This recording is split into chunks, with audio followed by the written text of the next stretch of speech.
Hello friends, I welcome all of you in my channel, that is English Graph. I am an assistant teacher. My name is Baijit Choudhury. I have already served as an assistant teacher in a government aided high madrasa by clearing the exam West Bengal Madrasa Service Commission, and then I again cleared West Bengal Central School Service Commission organized SLST exam, and right now I am serving as an assistant teacher in another high school. Today I have come with an intention to help you guys who would want to serve the nation as an assistant teacher, the most noble profession I must say. So here I am to help you in every possible way.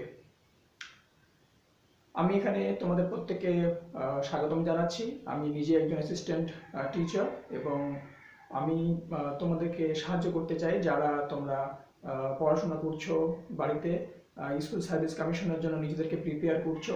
আমি এখানে English যে subject রয়েছে সেটা graduation এবং PG scale এবং দুটো স্কেলের জন্য যে দুটো পরীক্ষা অর্গানাইজ করে West Bengal school service commission বা মাদ্রাসা সার্ভিস কমিশনও করে এনিওয়েজ।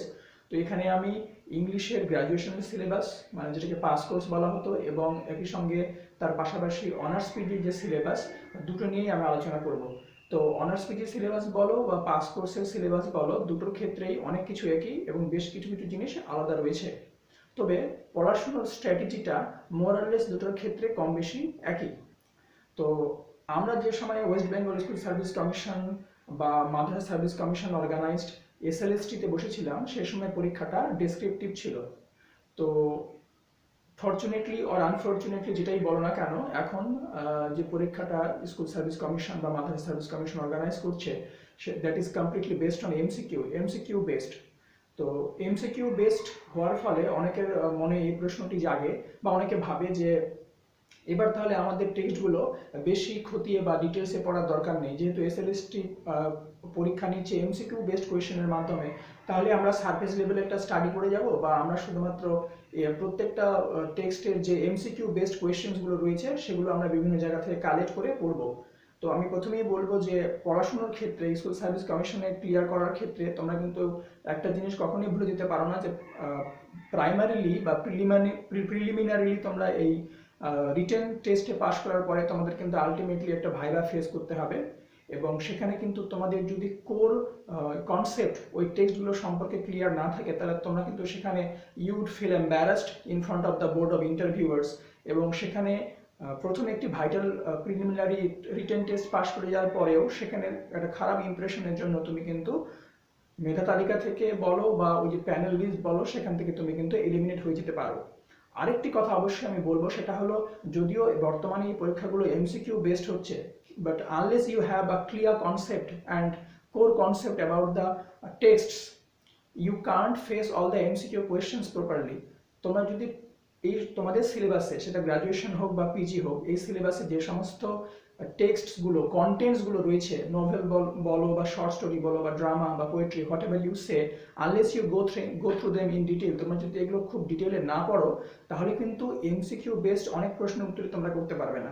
আমি তো বলবো যে ডেসক্রিপটিভ প্রশ্নের থেকে যখন এমসিকিউ বেসড কোয়েশ্চেন থাকছে তখন কিন্তু টেক্সটটা যদি তোমাদের ডিটেলে নিখুঁতভাবে পড়া না থাকে তাহলে তোমরা কিন্তু আরো বেশি সমস্যায় পড়বে।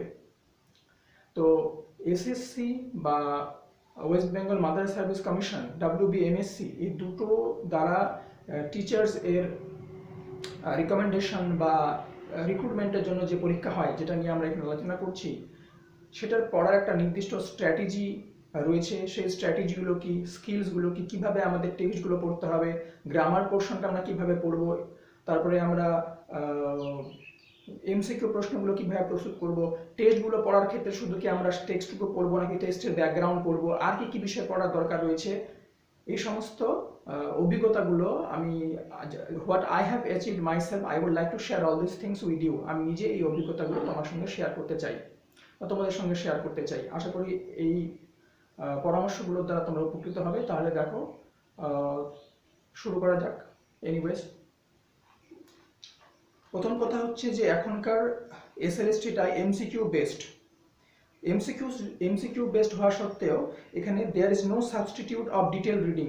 টেক্সট বা কন্টেন্টসগুলো whatever is there in your syllabus সেই সিলেবাসে যে সমস্ত কন্টেন্টস বলতে এখানে ড্রামা, প্রোজ, পোয়েট্রি যা থাকবে, নভেল, শর্ট স্টোরি, এগুলোকে ডিটেলে পড়ার কোনো বিকল্প নেই। তোমাদেরকে এগুলো ডিটেলে রিড করতেই হবে, ডিটেলে স্টাডি করতেই হবে।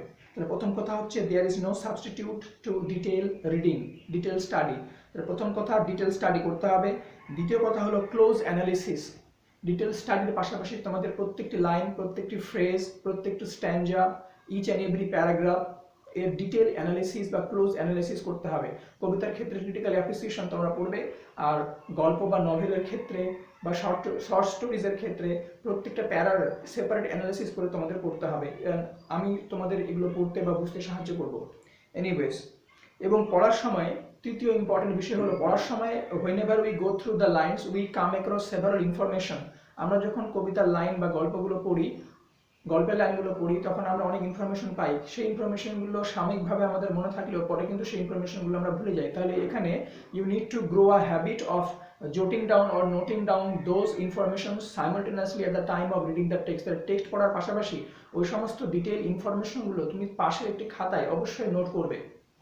তাহলে পড়া এবং at the same time note down করা বিভিন্ন ক্রস রেফারেন্স এবং ইম্পর্টেন্ট লিঙ্কসগুলো, রেফারেন্সগুলো, মিনিংগুলো ফুটনোট করে তোমাকে খাতায় লিখতে হবে। তাহলে একই সঙ্গে পড়তে হবে এবং তোমার পাঠ্য বই বা টেক্সট বইয়ের পাশাপাশি তুমি একটি খাতা বা এক্সারসাইজ বুক বা কপি রাখবে, যাই বলো না কেন। সেখানে তুমি ইম্পর্টেন্ট নোটসগুলো, ইম্পর্টেন্ট ফুটনোটস, রেফারেন্সগুলো নোট ডাউন করবে। তাহলে পড়তে হবে, you will have to study and at the same time you will have to note down the important topics. আচ্ছা, এবারে তোমাদেরকে একটি খাতা তৈরি করতে হবে। You need to make a copy or a diary. তোমাকে একটা খাতা বা ডায়েরি বা কপি তৈরি করতে হবে, যেখানে তুমি অবশ্যই এই বিষয়গুলো নোট ডাউন করবে বা মেনশন করবে। কি কি বিষয়? যেমন তুমি যে গল্প বা কবিতাটি পড়ছো, তুমি যে টেক্সটটি পড়ছো, ওই টেক্সটটি পড়তে গিয়ে তুমি যে সমস্ত ক্রস রেফারেন্স পাচ্ছ, যেমন ক্রস রেফারেন্সের ক্ষেত্রে আমি বলবো যেমন wait to the West Indie men, wait to the West Indie তোমরা মেনাদের কথা পাচ্ছ। তারপরে তোমরা the world is too much with us, এখানে সর্টিড গুণের কথা পাচ্ছ। তারপরে মারমেইডের কথা পাচ্ছ, মানে তোমার হচ্ছে ওখানে দুটো ক্যারেক্টারের কথা বলা হয়েছে, তো সেই ক্যারেক্টারগুলো আসলে কারা, এই বিষয়গুলো তোমাদের কিন্তু আলাদাভাবে মেনশন করতে হবে। মানে খাতাতে এগুলো উল্লেখ করতে হবে এবং এগুলো নিয়ে তোমাদেরকে একটু পড়াশোনা করে ফেলতে হবে। আচ্ছা, তারপরে যে টেক্সটগুলো তুমি পড়ছো, সেই টেক্সট, সেই গল্পটি বা সেই কবিতাটি লেখার পেছনে কি ব্যাকগ্রাউন্ড রয়েছে বা কোন ব্যাকগ্রাউন্ডে কবি সেই কবিতাটি লিখেছিলেন বা কোন ব্যাকগ্রাউন্ডে একজন অথর সেই গল্পটি লিখেছেন, এই সমস্ত ব্যাকগ্রাউন্ডগুলো মানে গল্পটির পিছনের পটভূমিটি তোমাদেরকে অবশ্যই খাতার মধ্যে লিখে নিতে হবে। তোমাদের অবশ্যই জানা দরকার যে কোন ব্যাকগ্রাউন্ডে বা কোন পটভূমিতে কোনো একটি গল্প বা কবিতা বা একটা ড্রামা লেখা হয়েছে। যেমন আর্মস অ্যান্ড দ্য ম্যান, এই গল্পটি লেখার পেছনে একটা ঐতিহাসিক পটভূমি রয়েছে। There is the background of war, সেই ওয়ারটা কার কার মধ্যে হয়েছিল, এই জাতীয়। এটা একটা এক্সাম্পল হিসাবে তোমরা নাও এখানে বিষয়টিকে। আচ্ছা, তোমরা যখন কোনো একটি কবিতা পড়বে, সেই কবিতাটির টাইটেল কোত্থেকে নেওয়া হয়েছে, সেই টাইটেলটা কি কোনো জায়গা থেকে ইন্সপায়ার্ড, আচ্ছা, বা সেই কবিতাটি কাকে উদ্দেশ্য করে লেখা হয়েছে বা কাকে ডেডিকেট করা হয়েছে, মানে the person to whom it has been dedicate, সেটা তোমরা যেমন মেনশন করবে। আবার date of composition, date of publication, date of name of the publication in which the text published, কবে লেখা হয়েছিল মানে ডেট অফ কম্পোজিশন, এবং কাকে উদ্দেশ্য করে লেখা হয়েছিল, এই বিষয়গুলো, বা সেই গল্প বা কবিতাটির কোনো অল্টারনেটিভ টাইটেল আছে নাকি, সেই টাইটেলটির পাশাপাশি সাবটাইটেল আছে নাকি, এই বিষয়গুলো তোমাদের মেনশন করতে হবে। আর সেই গল্প বা নাটকটি বা কবিতাটির পিছনে ব্যাকগ্রাউন্ডটা তোমরা উল্লেখ করবে, সেটা আমি আগেই বলেছি। আচ্ছা, এবারে তুমি তোমাদের সিলেবাসে যে সমস্ত কবি বা লেখকের টেক্সটগুলো রয়েছে, সেই সমস্ত কবি বা লেখকের অন্য কোনো ছদ্মনাম বা সিউডোনিমস বা পেন নেম আছে কিনা, এগুলো তোমাদের জানতে হবে। And this informations are going to help you a lot in the next phase of your exam. I am referring to the viva. সবসময় মনে রাখবে যে তুমি শুধুমাত্র কিন্তু এমসিকিউ বেসড পরীক্ষা দিয়ে উত্তরে যাচ্ছ না। এমসিকিউ বেসড পরীক্ষা দেওয়ার ক্ষেত্রেও কিন্তু তোমাদের এই সমস্ত খুঁটিনাটি তথ্যগুলো ভীষণভাবে তোমাদেরকে হেল্প করবে। তো যেমন একটি গল্প বা কবিতা থেকে কতগুলো এমসিকিউ বেসড কোয়েশ্চেন্স হতে পারে, খুব বেশি হলে ধরে নাও 50টি ম্যাক্সিমাম। তাহলে সেই 50টি প্রশ্ন কম বেশি প্রত্যেকে কভার করার চেষ্টা করবে। বা সবাই বের করার চেষ্টা করবে যে গল্প থেকে সম্ভাব্য কি প্রশ্ন হতে পারে। তো এক্ষেত্রে পরীক্ষার্থীদেরকে বিব্রত করার জন্য অনেক সময় কোয়েশ্চেন সেটার্সরা কবিতা বা গল্পের background, name of the volume, name of the source, এগুলোকেও কিন্তু প্রশ্নের আকারে তোমাদের সামনে ছুড়ে দিতে পারে, বা প্রশ্নের সামনে এই প্রশ্নগুলো তোমাদের সামনে প্রশ্নের আকারে এই বিষয়গুলো আসতে পারে। তখন কিন্তু তোমরা এই প্রশ্নের উত্তর সলভ করতে না পারার কারণে তোমাদের স্কোরটা কমে যাবে। আর ভাইবা বোর্ডে গিয়ে তোমরা কিন্তু মনে করো না যে তোমাদের যেটুকু গল্প বা কবিতা তোমরা পড়ে যাচ্ছ তার উপরে বেস করে তোমাদের প্রশ্ন করবে। সেখানে কিন্তু সেই কবিতাটির পেছনের ব্যাকগ্রাউন্ড তোমাকে জিজ্ঞাসা করা হতেই পারে। তখন তুমি কিন্তু বলতে পারবে না যে আমাদের সিলেবাসে কবিতাটুকু ছিল, আমি শুধু কবিতাটুকু পড়ে এসেছি। বারবারই তোমাদের এই বিষয়টা স্বচ্ছ ধারণা থাকা দরকার যে you are the students of literature, and being the students of literature you should know the text as well as the background of the text, the person to whom it was dedicated, এবং মানে text related এবং টেক্সটের সঙ্গে associated তথ্যগুলো তোমাদেরকে জানতেই হবে কম বেশি। শুধুমাত্র টেক্সটের উপরে ফোকাস করলে হবে না, টেক্সটটিকেও ফোকাস করতে হবে, টেক্সটের ব্যাকগ্রাউন্ড বা অ্যাসোসিয়েটেড ফ্যাক্টসগুলোর উপরে তোমাদেরকে ফোকাস করা দরকার।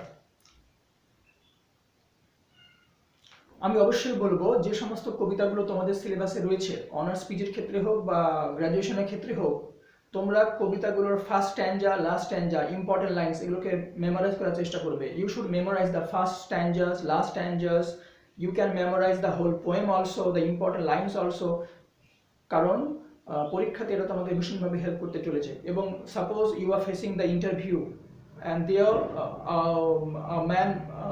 a person who would be there in the board of interview, they may simply ask you, okay, which poetry you have gone through or which poem you have gone through recently. তুমি হয়তো বললে যে I have gone through Ode to the West Wind composed by P.B. Shelley. Then they would ask you, okay, recite a few lines from the poem.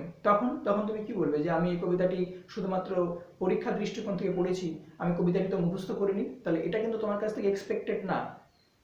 যদিও তোমরা বা আমরা প্রত্যেকেই একটা জীবিকা অর্জনের জন্য সেটিকে পড়ছি, কিন্তু that should not be our core intention.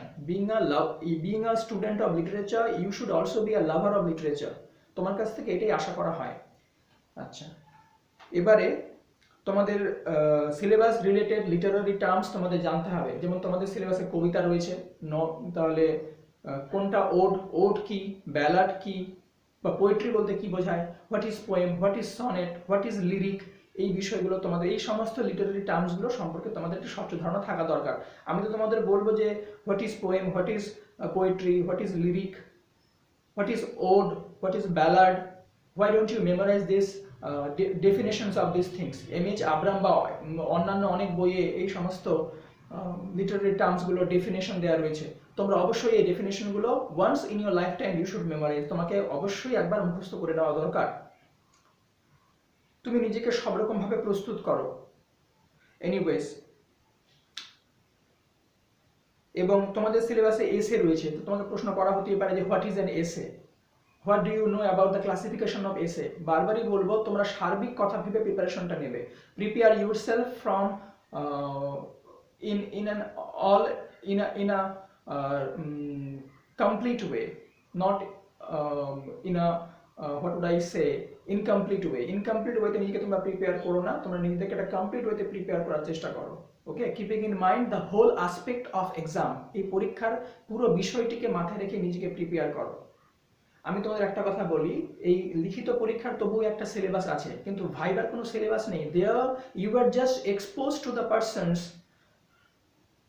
who can ask you any questions। তাহলে সেই প্রস্তুতিটা তোমরা এখন থেকেই নাও। একটা কথা মনে রাখো যে এই নলেজ কখনো বৃথা যাবে না। Okay, knowledge never goes in vain. এর পাশাপাশি তোমাদের কিছু কিছু রেটোরিক্যাল টার্মস মনে রাখা দরকার এবং বুঝে নেওয়া উচিত। যেমন what is personification, what is simile, what is metaphor, what is transferred epithet, what is chiasmus, allegory, irony, এই বিষয়গুলো কম বেশি তোমাদের জানতে হবে। এটা গ্রাজুয়েশনের সিলেবাসে সেভাবে না থাকলেও অনার্স পিজি সিলেবাসে কিন্তু বিশেষ করে একটা ইন্টারেস্ট ওখানে রয়েছে রেটোরিক এবং প্রসিডিউর উপরে। তো যদিও সেটা অনার্স পিজি সিলেবাসে ডিটেলে রয়েছে, কিন্তু তোমরা যখন অনার্সের সিলেবাসে সেটা পড়ছো, এসএসসি সিলেবাসে পড়ছো, তখন কিন্তু কবিতাগুলো অ্যানালাইসিস করতে গিয়ে তোমরা এই সমস্ত you are coming across all this literary terms, then you should know this. আমি একদম এতটুকু জানবো, তার বাইরে জানবো না, এই মাপযোগ করে পড়াটা এটা কিন্তু তোমাকে খুব একটা বেশি উপকৃত করবে না। ওকে, আচ্ছা, গ্রামারের ক্ষেত্রে বলি এবার। গ্রামারের ক্ষেত্রে তোমরা অবশ্যই ফ্রেজাল ভার্ব সম্পর্কে ডিটেলে জানবে এবং ফ্রেজাল ভার্বগুলো মুখস্থ করার চেষ্টা করবে যতটা সম্ভব। ফ্রেজাল ভার্ব সেখানে আসে, ওখানে হয়তো মেইন অ্যাকচুয়াল মিনিংটা দেওয়া হলো, দিয়ে বললো যে এই নিচের এই অপশনগুলোর মধ্যে কোনটি এটার সঙ্গে যাচ্ছে বা কোনটি এটাকে মিন করছে, তখন ওই অরিজিনাল মিনিংটার সঙ্গে তোমাকে কিন্তু ফ্রেজাল ভার্বটাকে কানেক্ট করতে হবে। মানে ফ্রেজাল ভার্বের মিনিং তো ওইভাবে পড়ে বোঝা যায় না, ফ্রেজাল ভার্বের মিনিং হচ্ছে ইডিওমেটিক, কারণ সেটা যেটা দেখায় সেটা নয়, মিনিংটা সম্পূর্ণ আলাদা। ওকে, তো ফ্রেজাল ভার্বগুলো তোমরা পড়ো, you should go through the phrasal verbs, এবং অবশ্যই তোমাদের পড়া উচিত অ্যাপ্রোপ্রিয়েট প্রিপোজিশন। ক্লাস 9-10 এর গ্রামার বইয়ে অ্যাপ্রোপ্রিয়েট প্রিপোজিশনাল লিস্ট থাকে ফ্রেজাল ভার্বের পাশাপাশি, তো তোমাদের অ্যাপ্রোপ্রিয়েট প্রিপোজিশনাল লিস্টটাও পড়া উচিত। অ্যাপ্রোপ্রিয়েট প্রিপোজিশন দিয়ে শূন্যস্থান পূরণ কিন্তু তোমাদের এমসিকিউ বেসড কোশ্চেনে আসতেই পারে, এর আগের বছরও কিন্তু এসেছে। আচ্ছা, গ্রুপ ভার্ব আমি বললাম গ্রুপ ভার্ব জানবে। গ্রুপ ভার্ব সম্পর্কে তুমি কি জানবে? তোমাকে এরপরে মনে করো তুমি গ্রুপ ভার্ব পুরো মুখস্থ করে নিলে, পড়ে গেলে, তারপরে পরীক্ষায় গিয়ে তুমি গ্রুপ ভার্ব পারলেও, তারপরে তুমি যখন ইন্টারভিউতে যাচ্ছ, ভাইভা ফেস করছো, তখন তোমাকে বললো যে what is group verb, why is it called group verb, is group verb known by any other name, group verb কি অন্য কোনো নামে পরিচিত? তখন তো তুমি জানো না, তাহলে তোমাকে জানতে হবে যে গ্রুপ ভার্বের আরেক নাম হচ্ছে ফ্রেজাল ভার্ব। এটুকুও যথেষ্ট না, তোমাকে জিজ্ঞাসা করা হতে পারে ডিরেক্টলি যে আচ্ছা বলো তো হোয়াট ইজ কম্পাউন্ড ভার্ব, তোমরা কি জানো যে কম্পাউন্ড ভার্ব হচ্ছে গ্রুপ ভার্বের আরেকটা নাম? বা তোমাদের এটাও জিজ্ঞাসা করা হতে পারে what is prepositional verb, group verb is also known as prepositional verb. তাহলে তুমি কতটুকু জানছো, এবং সেটা কিন্তু মানে সবসময় তুমি বাড়ানোর, তোমার জানার পরিধিটাকে বাড়ানোর চেষ্টা করবে, এটা কিন্তু তোমাকে ভীষণভাবে হেল্প করছে। খুবই কষ্ট এবং স্ট্রাগল করে তোমরা রিটেন টেস্টটা কোয়ালিফাই করছো মনে করো, তারপরে ভাইভাতে গিয়ে তোমরা যদি ঠিকঠাক সহজ কিছু প্রশ্নের উত্তর দিতে না পারো, তাহলে কিন্তু তার একটা ব্যাড ইম্প্যাক্ট থাকবে এবং এর ফলে তুমি কিন্তু এলিমিনেট হয়ে যেতে পারো, ব্যাপারটা ভীষণই দুঃখের হবে। তাহলে আমি বলবো প্রথম থেকেই why not you prepare yourself keeping in mind the whole aspect of exam. Okay, formation of words and derivatives, মানে noun form, verb form, adjective form, adverb form, এগুলো গ্রামার বইয়ে থাকে, তোমাদের এগুলো পড়তে হবে। The more you read the more you learn, পড়া মানে মুখস্থ করে নেওয়া না, পড়তে পড়তে তোমার এই বিষয়গুলোর সঙ্গে তোমার ফ্যামিলিয়ারিটি বেড়ে যাবে এবং পরবর্তীতে তুমি কিন্তু এগুলোকে সহজেই মনে রাখতে পারবে। আমরা সবসময় মনে করি কোনো কিছু পড়া মানে আমাকে সেটা মুখস্থ করতে হবে, ব্যাপারটা সেরকম না। To read something does not mean to memorise that one. Whenever you go through any line, any foreign word or phrases, more you come across it, more you increase your familiarity with those words or phrases. তুমি যত বেশি পড়বে, যত বেশি তুমি সেই কন্টেন্টসগুলোর মধ্যে দিয়ে যাবে, তোমার সঙ্গে ওই বিষয়গুলোর ফ্যামিলিয়ারিটি বাড়বে এবং তুমি সহজেই সেগুলো মনে রাখতে পারবে। এনিওয়েজ, তো গ্রামারের ক্ষেত্রে তোমরা ভয়েস এর উপরে জোর দেবে। ভয়েস বলতে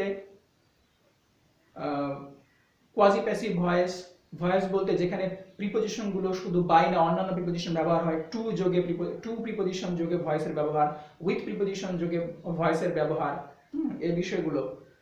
তারপরে কোথায় ইনডেফিনিট প্রোনাউন ব্যবহার হয়, সাবজেক্ট অবজেক্ট, সাবজেক্ট যদি যেখানে মনে করো অবজেক্ট নেই, দ্য ওয়ার্ক ওয়াজ ডান, কাজটি কে করেছিল কেউ নেই, তাহলে ওখানে আমাকে সামওয়ান নিয়ে আসতে হবে, someone did the work, the someone did the work মনে করো থাকলে দ্য ওয়ার্ক ওয়াজ ডান হবে। বা শুধু যদি প্যাসিভ ভয়েসে থাকে দ্য ওয়ার্ক ওয়াজ ডান, কিছু দেওয়া নেই অবজেক্ট, তাহলে সেক্ষেত্রে সামওয়ান নিয়ে আসতে হবে। তাহলে use of voice, use of voice with to by using these prepositions, use of voices using these prepositions like with or to, or voices based upon quasi passive sentences, এই বিষয়গুলো। আর তাহলে এর পাশাপাশি আমি ন্যারেশনের কথা বলবো। ন্যারেশনের ক্ষেত্রে যেমন মনে করো ট্যাগ কোয়েশ্চেন দিয়ে যে সমস্ত ন্যারেশনগুলো থাকে, those direct sentences with tag questions, ন্যারেশনের ক্ষেত্রে ট্যাগ কোয়েশ্চেন দিয়ে যে সমস্ত ন্যারেশন সেন্টেন্স, ন্যারেশন চেঞ্জগুলো থাকবে সেগুলো তোমরা ভালোভাবে দেখবে। আচ্ছা, এর পাশাপাশি তোমাদের ভয়েসের ক্ষেত্রে ডায়াট্রানজিটিভ ভয়েস, মানে যে সেন্টেন্সে দুটো করে ভার্ব থাকছে, তো দুটো করে অবজেক্ট থাকছে, সরি, তো দুটো অবজেক্টের ক্ষেত্রে যে অবজেক্টটা পড়ে থাকলো সেটাকে বলা হচ্ছে রিটেন অবজেক্ট। তো কোনটা রিটেন অবজেক্ট, এটাও থাকতে পারে যে underline the written object out of the following, তখন তোমাকে রিটেন অবজেক্ট আন্ডারলাইন করতে হবে। বা অনেক সময় আমি দেখেছি এর আগের কোয়েশ্চেনে ভয়েস বা ন্যারেশনগুলো করা থাকতো এবং তোমাদের বলতে হতো যে which one of them is the appropriate one, বা tick out the most appropriate one. Voice বা ন্যারেশনটি করা আছে, তোমাকে অ্যাপ্রোপ্রিয়েট অপশনটাকে শর্ট আউট করতে হবে। আচ্ছা, তোমাদের আবার ডিটেকশন অফ সেন্টেন্সেস থাকতে পারে, সিম্পল, কমপ্লেক্স, কম্পাউন্ড। কোন একটি সেন্টেন্স দেওয়া থাকলো, দিয়ে বলো detect the following sentence weather it is simple, complex or compound. তাহলে সিম্পল, কমপ্লেক্স, কম্পাউন্ড সেন্টেন্সটা বুঝতে হবে। আচ্ছা, তোমাদের জানতে হবে জেরান্ডস এন্ড পার্টিসিপলস, বিভিন্ন ধরনের অ্যাডভার্বস যেমন ইন্টারোগেটিভ অ্যাডভার্ব এক্সেট্রা, তারপরে প্রোনাউনের ভাগ, what is reflexive pronoun, what is emphatic pronoun, এই বিষয়গুলো। তাহলে এখানে সিলেবাস তো অনেকটাই ভাস্ট আমি বলবো গ্রামারের ক্ষেত্রে। তো আমি এখানে একটা সার্বিক আলোচনা করার চেষ্টা করেছি। তোমাদের কমেন্টস এবং চাহিদা অনুযায়ী আমি এই বিষয়গুলো নিয়ে আলোচনা করব। So that's all for today. তোমরা অবশ্যই আমার চ্যানেলটিকে সাবস্ক্রাইব করো। চ্যানেলটির নাম হচ্ছে ইংলিশ গ্রাফ। তোমরা বাইজিৎ চৌধুরী দিয়ে যদি BAIJIT CHOWDHURY, তোমরা এটা দিয়ে বাইজিৎ চৌধুরী দিয়ে যদি সার্চ করো, তাহলে ইংলিশ গ্রাফ নামে তোমরা চ্যানেলটি আমার ইউটিউবে পাচ্ছ। তোমরা একটি সাবস্ক্রাইব করে নাও, নিজেদের বন্ধুদের সঙ্গে শেয়ার করো। আমি তোমাদের পাশে আছি সব রকম অ্যানালিসিসের জন্য, এক্সপ্লেনেশনের জন্য তোমরা আমাকে পাবে। Thank you so much, thanks for watching.